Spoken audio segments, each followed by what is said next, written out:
Hey mutants! I'm back with a new comic review, and this week we're going to be talking about X-Men number 6.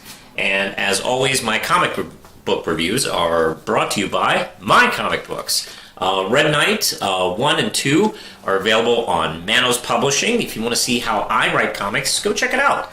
They're available in print and digital. Alright, now let's go back to the big guns here.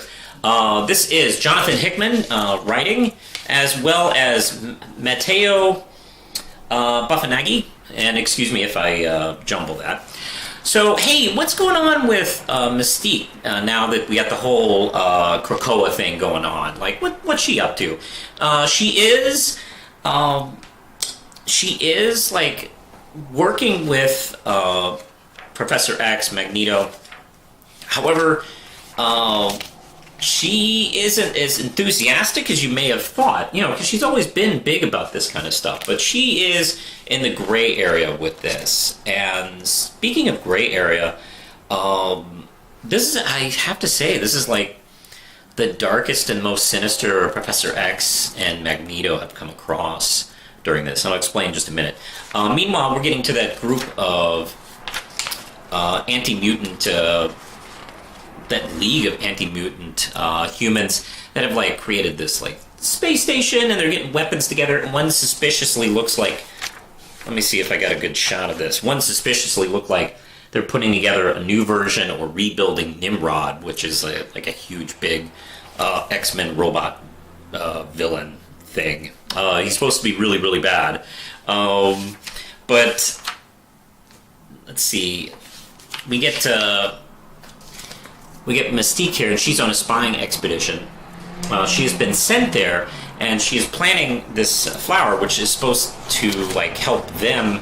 I don't want to give too much away, but she plants it, but she's not able to succeed on this mission without getting killed. And of course, they have this new resurrection technology, so it's not a big deal anymore. They can just grow a new Mystique, and she's back. That is.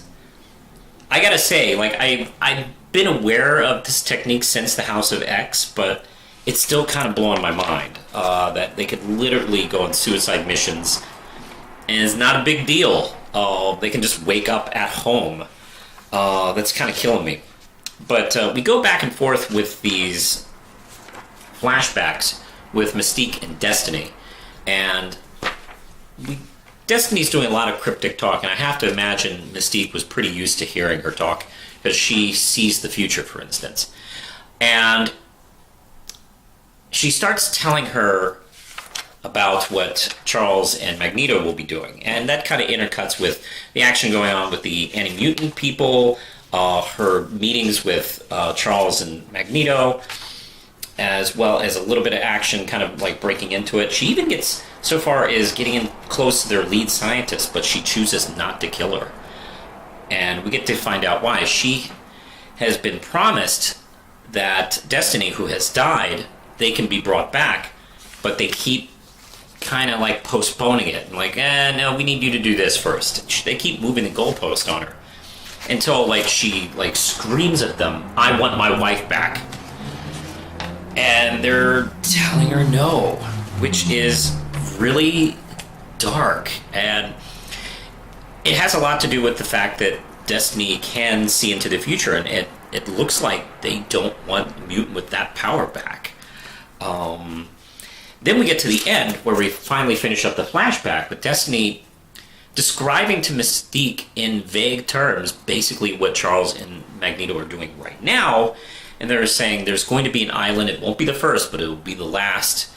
And they will promise you something you want more than ever. They won't give it to you. They'll be lying. And if that happens, burn it to the ground. Boy, this is a really good book. I know I've been singing the praises of X-Men since Hickman took over, but each issue is just like a punch. And this is absolutely wonderful stuff. Also, the fact that this, I think, finally, like, out loud confirms the relationship Mystique and Destiny had. That's something Chris Claremont wanted to do forever, like in the 80s and early 90s, but he was always told no. And now we can finally do that. And This is kind of, I gotta say, like, Mystique is a terrible person. She's done really awful, evil, terrible things, and I just can't help but feel awful for her in this situation. And I dread, like, what Charles and Magneto are up to and what they're doing.